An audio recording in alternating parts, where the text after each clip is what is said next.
आदरणीय सन्माननीय ॲडव्होकेट रमेश उंबरी यांचा अतिशय कष्टातून लिहिलेला असा आईच्या मायेचा स्पर्श या काव्याचं प्रकाशन होत आहे झालेलं आहे।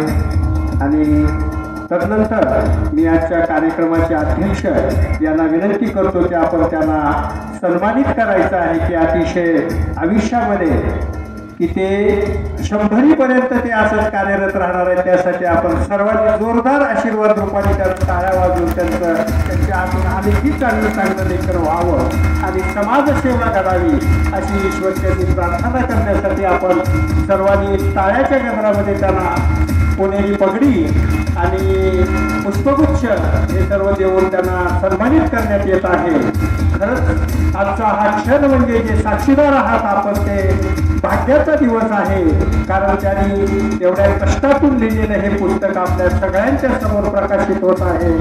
खरोखरच आजचा क्षण म्हणजे खूपच असा मौल्यवान क्षण आहे। धन्यवाद अण्णा, आपल्या जे कष्टातून उभा राहिलेलं हे आईच्या मायेचं स्पर्श या कविता संग्रह